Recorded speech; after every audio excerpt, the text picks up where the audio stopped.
નમસ્કાર વિદ્યાર્થી મિત્રો, પ્રકરણ નંબર 8 ત્રિકોણમિતિના પરિચયના ભાગ નંબર 2 ની અંદર આપ સૌનું સ્વાગત છે। આ પ્રકરણની અંદર આ વિડીયોની અંદર આપણે સ્વાધ્યાય 8.1 ક્વેશ્ચન નંબર 1, 2 અને 3 કરીશું। તો ચાલો આજે કંઈક નવું શીખીએ।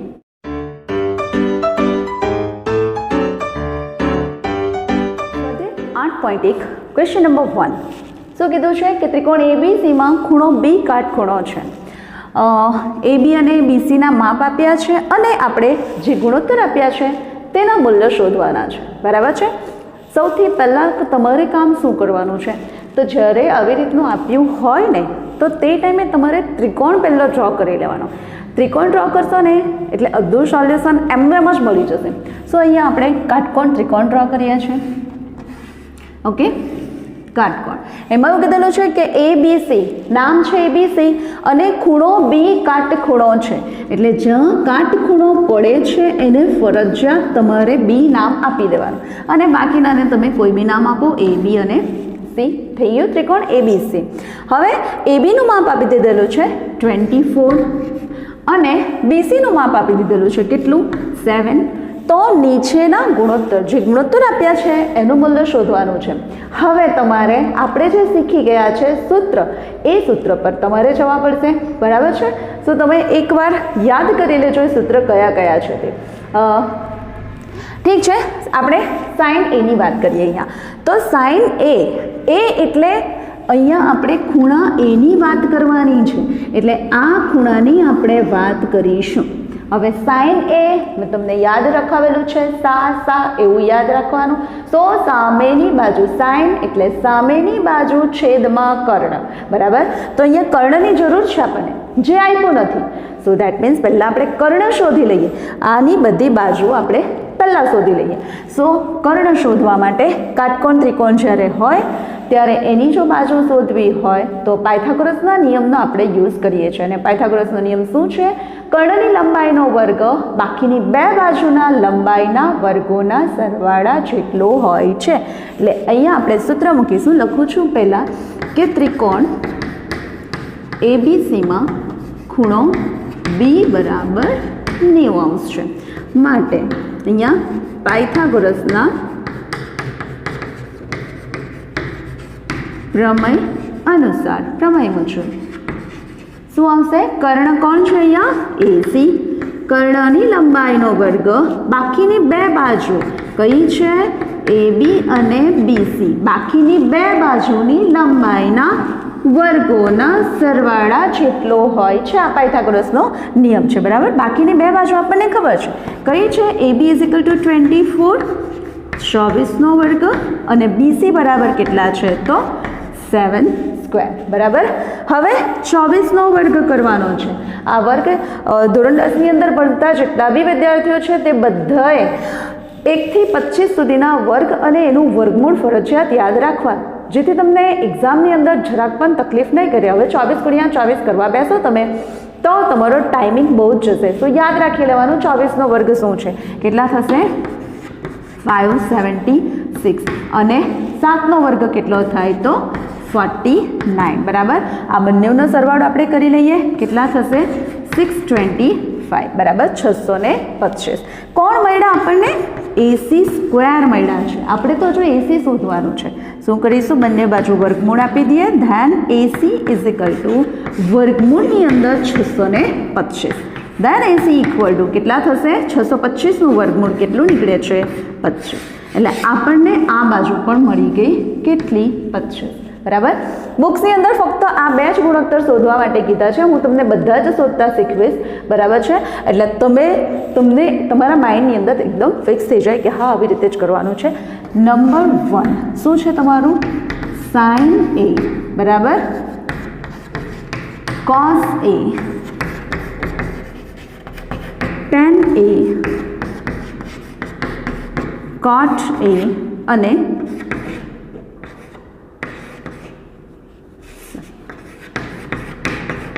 સેક એ, બરાબર। અત્યારે આટલા કરું છું। નાઉ સાઇન એ, હવે તમારી જે સ્ટોરી છે એ યાદ કરી લો, બરાબર। સામેની બાજુ છેદમાં કર્ણ પાસેની બાજુ છેદમાં કર્ણ, સામેની બાજુ છેદમાં પાસેની બાજુ, પાસેની બાજુ છેદમાં સામેની બાજુ અને સામેની કર્ણના છેદમાં પાસેની બાજુ. બરાબર છે? ઓકે, યાદ આવી જાય છે તમને? ઠીક છે. હવે એની સામેની બાજુ, બરાબર, આપણે લાસ્ટ ટાઈમ શીખ્યા તો થીટા થીટા કરીને શીખવ્યું હતું. તો અહીંયા આપણને કહી દીધું છે સાઇન એ, દેટ મીન્સ કે એની સામેની બાજુ કોણ થશે? બીસી થશે. અહીંયા લખી રાખું છું મેં, કોણ થશે? બીસી. અને કર્ણ કોણ છે? એસી. બરાબર છે? નાઉ બીસીની વેલ્યુ કેટલી છે? 7. એસીની વેલ્યુ કેટલી છે? 25. સો અહીંયા કેટલા આવશે? 7/25. બરાબર છે? Next cos A. cos A એટલે પાસેની બાજુ છેદમાં કર્ણ. તો એની પાસેની બાજુ કઈ છે? AB છે. લખું છું અહીંયા AB અને AC. Now this equal two AB ની વેલ્યુ કેટલી છે? 24. એટલે અહીંયા લખું 24 અને કર્ણ કેટલા છે? તો 25. થઈ જાય છે. Next tan A. tan A એટલે સામેની બાજુ છેદમાં પાસેની બાજુ. એની સામેની બાજુ કોણ છે? BC. અને પાસેની બાજુ કોણ છે? તો AB. Then BC. BC ની વેલ્યુ કેટલી છે? 7 અને AB ની વેલ્યુ કેટલી છે? 24. થઈ જાય છે. નાઉ cot A. cot A છે પાસેની બાજુ અને સામેની બાજુ, પાસેની બાજુ છેદમાં સામેની બાજુ, પાસેની એની પાસેની બાજુ. જો જ્યારે એની જ વાત કરતા છે ત્યારે મેં આ ખૂણાને પકડીને જ એની સામેની બાજુ પાસેની બાજુ વાત કરી છે. બરાબર છે? ઓકે. cot A, એની પાસેની બાજુ કોણ છે? AB અને સામેની બાજુ એની કોણ છે? BC. ઇક્વલ ટુ પાસેની બાજુ AB કેટલા છે? તો 24 અને BC કેટલા છે? તો 7. બરાબર?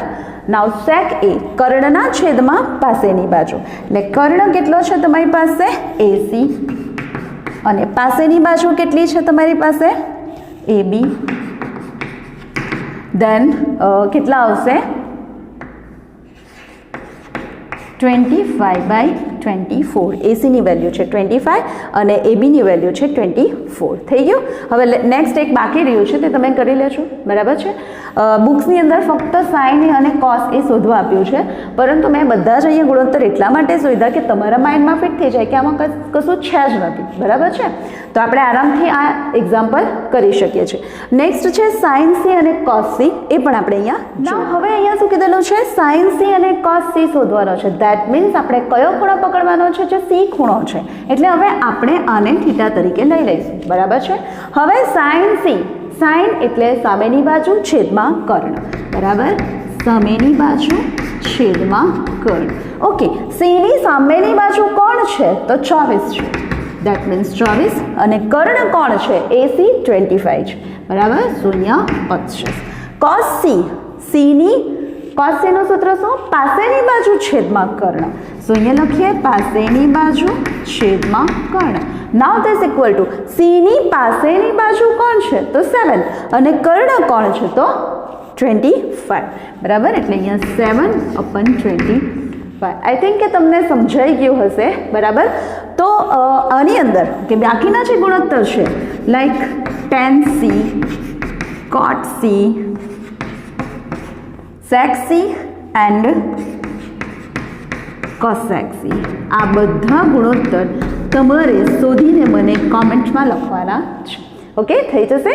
નેક્સ્ટ ક્વેશ્ચન નંબર 2 છે. આપેલી આકૃતિમાં, આકૃતિ પહેલાથી આપી દીધી છે, એમાંથી tan P - cot R શોધો. બહુ જ મસ્ત એક્ઝામ્પલ છે, બહુ ઇઝી છે, તમને તરત આવડી જશે. ઓકે, પહેલાં તો 3 બાજુ એની હોવી જરૂરી છે. અહીંયા આપણી પાસે 2 બાજુ છે, કર્ણનું માપ આપેલું છે અને કા પાસેની બાજુ કા સામેની બાજુ. બરાબર? જો ખૂણો P લઈએ તો એના માટે આ પાસેની બાજુ છે અને ખૂણો R લઈએ તો એના માટે અહીંયા સામેની બાજુ છે. દેટ મીન્સ કે એક બાજુ હજુ બાકી છે, જો શોધવા પડશે. અને આપણને ખબર છે આપણે શોધીએ કેવી રીતે? તો પાયથાગોરસના નિયમ પરથી. અહીંયા આપણે જોઈએ તો ત્રિકોણ PQRમાં કયો ખૂણો કાટખૂણો છે? ખૂણો Q જે છે એ 90 અંશનો છે. પાયથાગોરસના નિયમનો ઉપયોગ કરીએ અહીંયા તો લખું છું પાયથાગોરસના પ્રમેય મુજબ શું છે? કર્ણની લંબાઈનો વર્ગ, કર્ણ કોણ છે અહીંયા? P R. કર્ણની લંબાઈનો વર્ગ બાકીની બે બાજુ ના લંબાઈના વર્ગોના સરવાળા જેટલો હોય છે. કર્ણની લંબાઈનો વર્ગ બાકીની બે બાજુના લંબાઈના વર્ગોના સરવાળા જેટલો હોય છે. અહીંયા પી આર તમને કેટલા આપેલા છે? 13. દેન 13નો વર્ગ. પી ક્યુ કેટલા છે? 12નો વર્ગ. અને ક્યુ આર નથી, સો ક્યુ આર શોધીશું, કોઈ પ્રોબ્લેમ નહીં, આરામથી આવી જશે. 13નો વર્ગ. 13નો વર્ગ કેટલો થાય? 169 ઇક્વલ ટુ 12નો વર્ગ કેટલો થશે? 144 પ્લસ ક્યુ આર સ્ક્વેર. 169માંથી 144 જાય. આ 144 છે, આ બરાબરની બીજી બાજુ છે, એને બરાબરની આ સાઈડ લાવીએ તો પ્લસના માઇનસ થઈ જશે. એટલે તમારે અહીંયા શું આવશે? Q R square equal to 169 minus 144. Then Q R square equal to 169માંથી 144 જાય તો કેટલા રહેશે? 25. બરાબર. શું આવ્યું છે તમારું? ક્યુ આર સ્ક્વેર આવ્યું. Then Q R is equal to વર્ગમૂળની અંદર 25. 25નું વર્ગમૂળ આપણે કાઢી લઈએ તો કેટલું આવે? 5.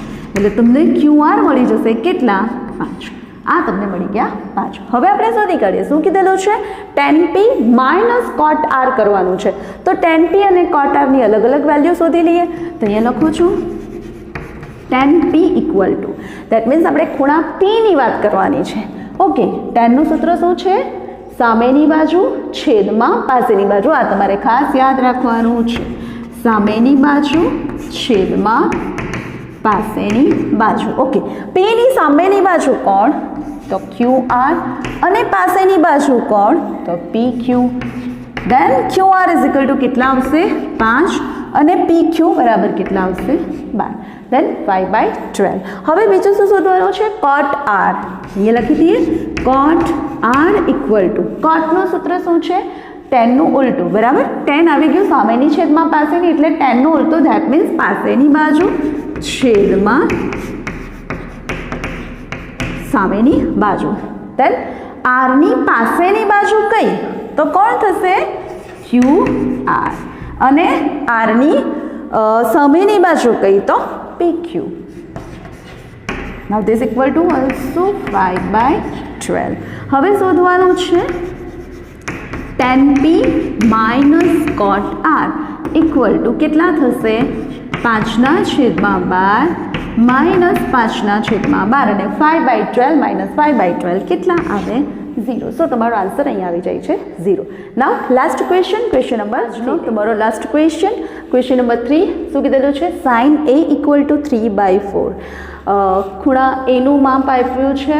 દેટ મીન્સ અહીંયા ધ્યાન એ રાખવાનું છે કે તમારે એને કાટખૂણો નથી લેવાનો, બાકી તમે ગમે તે જગ્યા પર એને દર્શાવી શકો. બરાબર. અહીંયા લખી દઉં A, B અને C. ઓકે. તો અહીંયા sine A is equal to 3/4 આપ્યું છે, બાજુના માપ આપ્યા નથી. તો હવે ટાઈમ આપણે શું કરીએ? તો આપણે એક ત્રિકોણ લઈ લઈએ કોઈ બી, જેમાં એ જે છે એ કાટખૂણો નહીં હોવો જોઈએ. બરાબર. તો અહીંયા આપણે શું લખીએ કે અહીં ત્રિકોણ ABCમાં ખૂણો B બરાબર 90 લેતા. બીના જગ્યા પર સી પણ તમે લઈ શકો છો. બરાબર. કેમ કે આપણે tan A અને cos A જ શોધવાનું છે. દેટ મીન્સ બી કાં તો સી કોઈ બી એક ખૂણો કાટખૂણો છે, એટલે બી આપણે લઈ લીધો. અહીંયા B ઇઝ ઇક્વલ ટુ 90 છે. હવે આપેલું શું છે? અહીંયા સાઇન A ઇક્વલ ટુ 3/4. બરાબર આપી દીધેલું છે. હવે સાઇનનું સૂત્ર શું? સામેની બાજુ છેદમાં કર્ણ. તો અહીંયા લખું છું કે sine A is equal to સામેની બાજુ છેદમાં કર્ણ. આની સામેની બાજુ કોણ છે? BC. અને કર્ણ કોણ છે? EC. ઇક્વલ ટુ તમને આપી દીધેલા છે કેટલા છે? 3/4. બરાબર છે. 3/4 તમને આપ્યા છે. તો હવે શું કરવાનું છે? તો અહીંયા ક્રોસ ગુણાકાર કરવાનો છે. બરાબર. એસી અને 3, નહીં તો સિમ્પલ યાદ રાખો એસી અને 3ની જગ્યા ચેન્જ કરી નાખવાની છે. ખાલી આને ઉચકીને આને ઉઠાડીને અહીંયા બેસાડવાનું છે અને એસીને ઉઠાડીને ત્યાં બેસાડવાનું છે. બરાબર. દેન બીસીના છેદમાં 3 ઇક્વલ ટુ એસીના છેદમાં 4. બરાબર. કે ધારી લઈએ, કે ધારતા. બરાબર છે. અહીંયા આપણે આ કર્યું.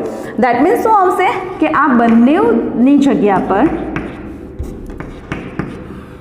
બીસી છેદમાં 3 ઇક્વલ ટુ કે એન્ડ એસીના છેદમાં 4 ઇક્વલ ટુ કે. બંને બરાબર કે થાય. દેન શું આવશે? BC is equal two 3k and AC equal to કેટલા? 4 અહીંયા કેની સાથે ગુણાઈ જશે. બરાબર. 3 અહીંયા કેની સાથે ગુણાઈ ગયા એટલે 3k અને 4 અહીંયા કેની સાથે ગુણાઈ જશે એટલે કેટલા આવશે? 4k. AC equal to 4k. બરાબર. એટલે બે બાજુના માપ આપણને મળી ગયા છે. બીસી બરાબર કેટલા મળ્યા? 3k અને એસી બરાબર કેટલા મળ્યા? 4k. સિમ્પલ છે. નેક્સ્ટ જઈએ આપણે. તો આપણી પાસે હજુ આ બાજુ નથી તો એ શોધવા પડશે. શાના પ્રમાણે શોધીશું? પાયથાગોરસ પ્રમાણે. એટલે અહીંયા લખું છું પાયથાગોરસના નિયમ અનુસાર. ચલો શું છે? AC square equal to BC square plus AB square. AC કેટલા છે? એસી 4kનો સ્ક્વેર ઇક્વલ ટુ બીસી છે તમારી પાસે 3k square plus AB square. Therefore ચલો 4નો વર્ગ 4 ચોક કેટલા થાય? 16 અને કેને પણ વર્ગ તો આપવા પડે ને. આ જે વર્ગ છે એક 4ને પણ લાગશે અને કેને પણ લાગશે એટલે આપણે અહીંયા કેનો વર્ગ લખવા પડશે. બરાબર. ઇક્વલ ટુ 3નો વર્ગ કેટલો થાય? 3 તારી 9k square plus AB square. થઈ ગયું. હવે આપણે શું કરીશું? તો 9k સ્ક્વેર છે અને ઇક્વલ ટુની આ સાઈડ લાવીએ તો પ્લસનું શું થઈ જશે? માઇનસ થઈ જશે. Therefore AB square equal to 16k square minus 9k square. Now this equal to 16 minus 9 કેટલા થશે? 16માંથી 9 જાય તો 7k સ્ક્વેર. કોણ મળ્યું આપણને? એબી સ્ક્વેર મળે છે. બરાબર. તો AB square is equal to 7k square મળે છે. હવે એબી શોધવાનો છે એટલે બંને બાજુ આપણે વર્ગમૂળ આપી દઈએ તો અહીંયા શું આવશે? 7નું વર્ગમૂળ નથી નીકળતું. ધેન 7 અને કે સ્ક્વેરનું વર્ગમૂળ નીકળે છે કે એટલે તમારો answer AB is equal to કેટલા આવશે? √7k. બરાબર. એટલે અહીંયા એબી બરાબર કેટલા થઈ ગયા? √7k. હવે આપણે ગુણોત્તર તરફ જતા રહીએ તો શું શોધવાનું છે? cos a અને tan a ની વેલ્યુ શોધવાની છે. સો cos a બરાબર શું આવશે? cos એટલે પાસેની બાજુ છેદમાં કર્ણ. પાસેની બાજુ છેદમાં કર્ણ. ઓકે. એની પાસેની બાજુ કોણ છે? વર્ગમૂળ 7ના છેદમાં k. સોરી, વર્ગમૂળ 7kના છેદમાં કર્ણ કેટલા છે? તો 4k. k અને k કેન્સલ થઈ ગયા. આન્સર આવે છે વર્ગમૂળ 7/4. બરાબર. અને સેકન્ડ વસ્તુ છે tan a શોધવાનું છે. તો અહીંયા સાઈડ પર શોધી લઉં છું. tan a ઇક્વલ ટુ ચલો tanનું સૂત્ર શું છે? સામેની બાજુ છેદમાં પાસેની બાજુ.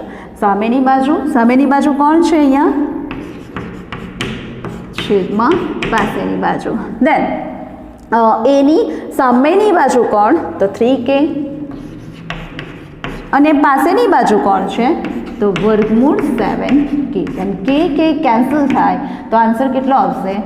3√7. કોણ? tan a equal. સિમ્પલ છે. આવડી જાય એવું છે?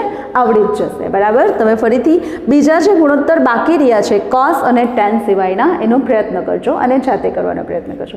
ઓકે. તો આજના વિડીયોમાં આટલું જ. નેક્સ્ટ ફરી મળીશું. ત્યાં સુધી સૌને મારા જય શ્રી કૃષ્ણ.